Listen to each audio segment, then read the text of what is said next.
My dear students, I welcome you all in the history group of the 10th class. We are doing chapter 1, the rise of nationalism in Europe, and today's topic is 1848, the revolution of the liberals. Liberals यानी कि उदारवादी 1848 में उदारवादियों की भी एक क्रांति हुई. उसके क्या कॉजेस थे, क्या कॉन्सिक्वेंसेस थे, इसके बारे में हम डिटेल में पढ़ेंगे. In my previous video, I have told you about the revolt of the poor, unemployed and the starving peasants. Weavers का भी हम वर्कर्स का भी पढ़ा हमने. In many European countries in the year 1848. As we already know that first half of the 19th century, Europe was facing huge poverty, huge unemployment. Therefore, जो गरीब हैं, जो बेरोजगार हैं और जो किसान भूखे मर रहे हैं और जो श्रमिक हैं, पूरे यूरोपियन कंट्रीज़ में जितने भी वहाँ पर यूरोपियन कंट्रीज़ थे, दे स्टार्टेड अ रेवोल्यूशन. उन्होंने क्रांति शुरू कर दी. और उनको लीड किसने किया, उनका नेतृत्व किसने किया? They were led by the educated middle classes. It was under way. अब एजुकेटेड मिडिल क्लासेस, जो शिक्षित मध्यम वर्ग है, वो भी इनके कॉज को सपोर्ट कर रहा है, इनको समर्थन दे रहा है. और इनकी लीडरशिप के अंदर, शिक्षित मध्यम वर्ग की लीडरशिप के अंदर जो है एक नई क्रांति जो है वो तैयार हो रही है. इन 1848 इन फ्रांस, फैब के मंथ में, there were certain events because of which जो मोनार्क था, he abdicated the throne. Abdicated होता है बड़ा त्याग दिया. फरवरी 1848 की घटनाओं ने जो वहाँ का राजा था उसको गद्दी त्याग देने पर मजबूर कर दिया. कहाँ पर? फ्रांस में. And France was declared a republic based on universal male suffrage. वही अगेन, सफरेज क्या होता है? मताधिकार, सार्वभौमिक वयस्क मताधिकार के, मेल ओनली मेल, केवल पुरुषों को, सभी पुरुषों को जो है यूनिवर्सली सफरेज का राइट दिया गया, मत देने का जो है अधिकार दिया गया. और फ्रांस एक रिपब्लिक, एक गणतंत्र बन गया. इट वॉज प्रोक्लेम्ड, इसकी घोषणा कर दी गई. In other parts of Europe where independent nation states did not yet exist. Europe के बाकी हिस्सों में जैसे Germany, Italy, Poland, Austro Hungarian empire, यहाँ पर अभी भी स्वतंत्र राष्ट्र राज्य जो हैं वो अस्तित्व में नहीं आए थे. They were these areas of Europe, they were not independent nation states. फिर भी इन एरियाज में, इन कंट्रीज में, men and women of the liberal middle classes, जो उदारवादी मिडिल क्लास थी, जो मिडिल क्लास थी बेटा, most of them were educated. उदारवादी क्यों थे liberal? Because they stressed upon the basic rights of human beings. इन जो लिबरल मिडिल क्लास थी, इनके पुरुषों ने भी और औरतों ने भी, दोनों ने दे कंबाइंड देयर डिमांड्स. उन्होंने अपनी मांगों को मिला दिया आपस में. For constitutionalism with national unification. ये कीवर्ड्स बहुत इंपॉर्टेंट हैं यहाँ पर बेटा. कॉन्स्टिट्यूशनलिज्म यानी कि संविधानवाद. Constitution is supreme. Government should run according to the laws mentioned in the constitution. तो ये मैन एंड वीमेन जो हैं, ये सब संविधानवाद की मांग कर रहे हैं, और जिसका एम क्या है? नेशनल यूनिफिकेशन, पूरे राष्ट्र की एकता. They took advantage of the growing popular unrest to push their demands for the creation of a nation state on the parliamentary principles. अब ये जो आदमी पुरुष हैं, ये जो औरतें हैं, इन्होंने ये जो गरीब, अनएम्प्लॉयड और स्टार्विंग पीजेंट्स जो रेवोल्यूशन कर रहे हैं, इसकी वजह से क्या है कि growing popular unrest. Popular means peoples, लोगों का बढ़ता हुआ, लोगों का जो ये एक अनरेस्ट की मतलब होता है बेटा बेचैनी, मतलब लोग जो हैं असंतोष की भावना से भर गए हैं क्योंकि पॉवर्टी बहुत है, अनएम्प्लॉयमेंट बहुत है. तो ये जो ग्रोइंग पॉपुलर अनरेस्ट था, इसका फायदा उठाया man and women of liberal middle classes of all these countries, and they demanded that a nation state must be created. एक राष्ट्र राज्य का जो है निर्माण हो, जो कि एक संविधान हो जिसमें प्रेस की फ्रीडम हो, न्यूज़पेपर्स, बुक्स को फ्रीली छापा जाए, एक्सप्रेशन, फ्रीडम ऑफ एक्सप्रेशन हो, अभिव्यक्ति की आज़ादी हो, एंड फ्रीडम ऑफ एसोसिएशन, और लोगों को ग्रुप्स बनाने की, संगठन बनाने की आज़ादी हो। तो ये सारे के सारे क्या है बेटा, constitution, freedom of press, freedom of association, ये सारे के सारे पार्लियामेंट्री प्रिंसिपल्स हैं। ये संसदीय राजनीति है और जो यानी कि डेमोक्रेसी का आधार है, लोकतंत्र का बेस है। Now in the German regions, जो भी जर्मनी के क्षेत्र थे, a large number of political associations whose members were middle class professionals, businessmen and prosperous artisans, they came together in the city of Frankfurt। Germany में जो मध्यम वर्ग के जो जितने भी जो पेशेवर लोग थे, जिसमें व्यवसायी आते थे, खुशहाल जो थे आर्टिजन्स, कलाकार आते थे, वो फ्रैंकफर्ट नामक शहर में जर्मनी के इकट्ठा होते हैं। And they decide to vote for an all German national assembly, और वो एक राष्ट्रीय सभा के निर्माण के लिए मतदान करते हैं, जो कि ऑल जर्मन है, जिसमें सारे सारे केवल जर्मन नेशनल्स ही हैं, जर्मन मूल के लोग ही हैं। On 18 May 1848, 831 elected representatives marched in a festive procession to take place their places in the Frankfurt parliament convened in the church of saint Paul. 18 मई 1848 को 831 जो हैं चुने हुए प्रतिनिधि हैं, वो एक बहुत त्योहार फेस्टिव होता है बेटा, बिल्कुल जोश के साथ त्योहार की भावना के साथ एक जुलूस निकालते हैं। और फ्रैंकफर्ट में एक संसद जो है वो कन्वीन की जा रही है, ऑर्गेनाइज की जा रही है। और वो कहाँ पर उसकी मीटिंग हो रही है, सेंट पॉल के चर्च में। तो वहाँ पर ये सारे के सारे इलेक्टेड रिप्रेजेंटेटिव उसमें भाग लेने के लिए जा रहे हैं। And they are in a very festive mood, एक बहुत ही खुश जो है वो भावना के साथ जा रहे हैं, मतलब त्योहार मनाते हुए जा रहे हैं एक तरीके से। They drafted a constitution for a German nation to be headed by a monarchy subject to a parliament. अब वो एक जर्मन राष्ट्र के लिए संविधान बना रहे हैं, जिसका हेड कौन होगा, मोनार्क होगा, निरंकुश शासक होगा। और he will be subject to a parliament. Subject to का मतलब जो पार्लियामेंट के रूल्स एंड रेगुलेशंस हैं उनको फॉलो करेगा। और he will work under the instructions of parliament. तो वो ऐसे एक जर्मन नेशन का जो है उसके कॉन्स्टिट्यूशन का निर्माण करने जा रहे हैं, उसका ड्राफ्ट तैयार करने जा रहे हैं।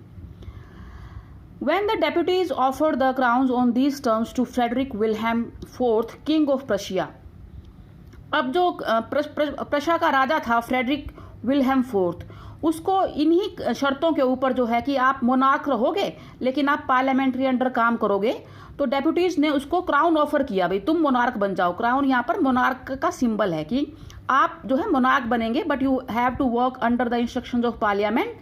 Then Frederick Wilhelm IV he rejected this proposal, उन्होंने इस प्रस्ताव को रिजेक्ट कर दिया, अस्वीकार कर दिया। And he joined other monarchs, और उन्होंने बाकी निरंकुश शासकों को जो है के साथ वो मिल गए to oppose the elected assembly. ये जो नेशनल असेंबली जो चुने हुए प्रतिनिधि थे इनको विरोध करने के लिए, भाई मैं नेशनल असेंबली का विरोध करता हूं और ना मैं तुम्हारा मोनार्क बनने का प्रपोजल स्वीकार करता हूं।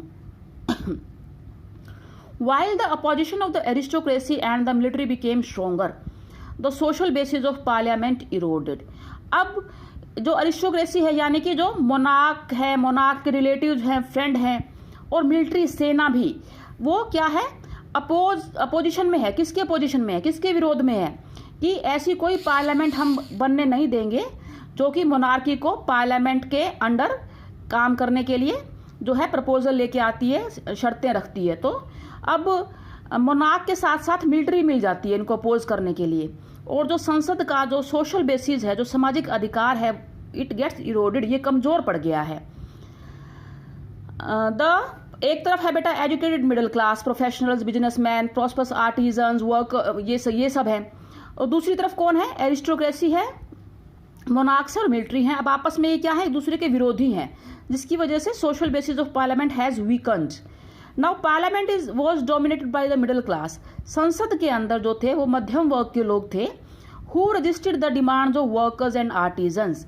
ये जो ऊपर जो मैंने आपको बताया था, जो रिवोल्टिंग पीजेंट्स हैं, वर्कर्स हैं, पुअर एंड एम्प्लॉयड हैं, अब ये जो रिवोल्ट कर रहे थे और जो इनको लीड कर रहे थे एजुकेटेड मिडिल क्लास, अब क्या हुआ कि इन्होंने इनकी डिमांड को का भी विरोध करना शुरू कर दिया। पहले तो लीड किया इनको, लेकिन अब क्या कंडीशन हो गई है कि they registered the demand of workers and artisan who educated middle class and consequently what happens, इसका रिजल्ट क्या होता है, they lost their support.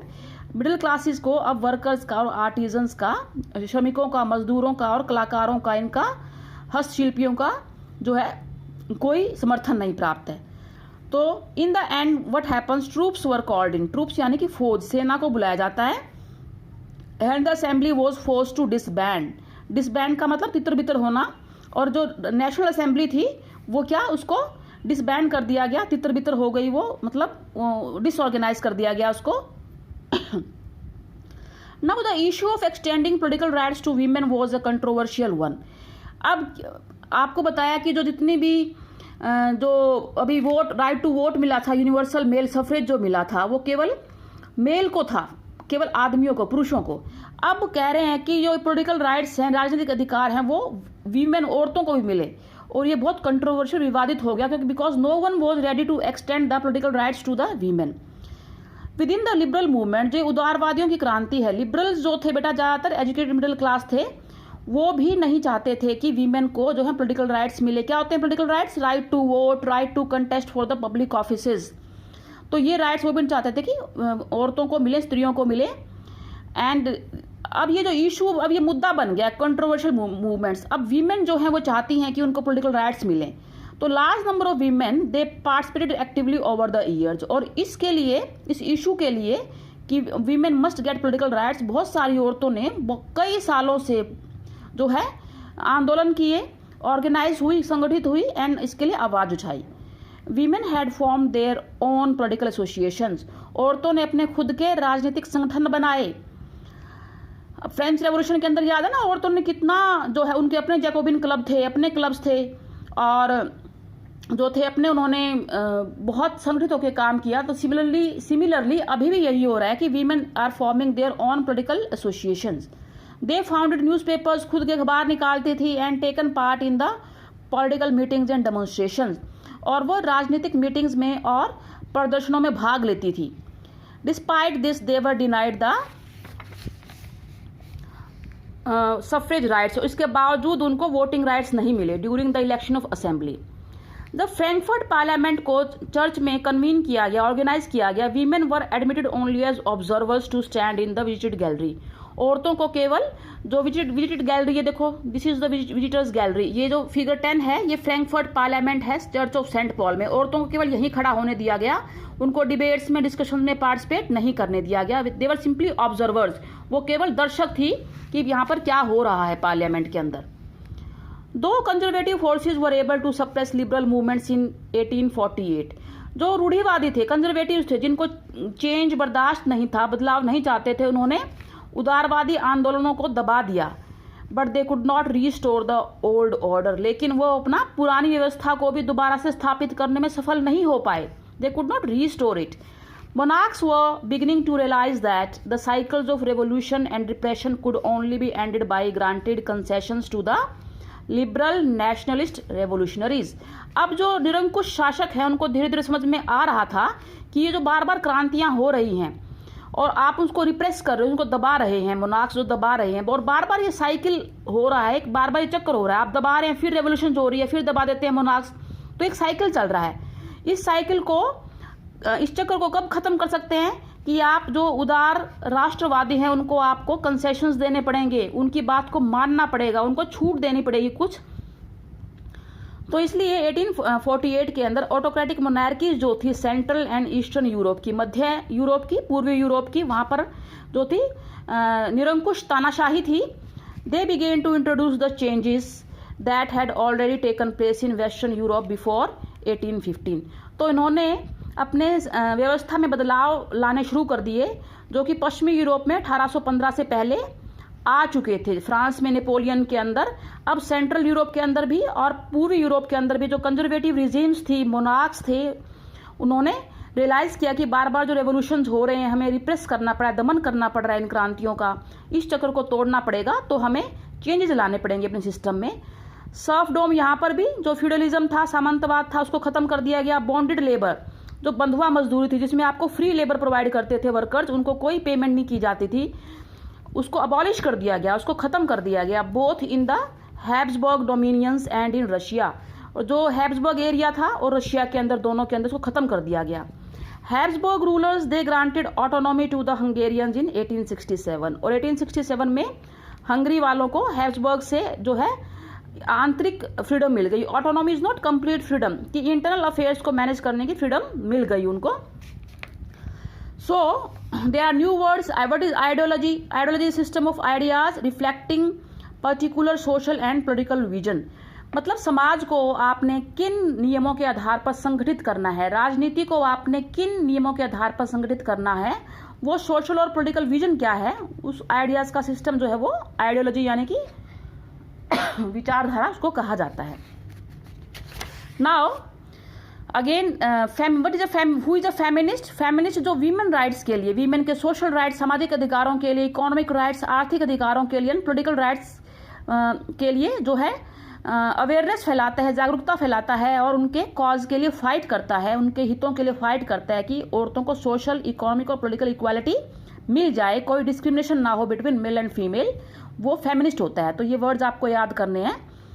Read this paragraph, the topic, the revolution of the liberals we have done today, and you have to also underline the difficult words, write their meaning either in Hindi or English to understand it in a better way, and I will give you assignment on the basis of what we have studied today.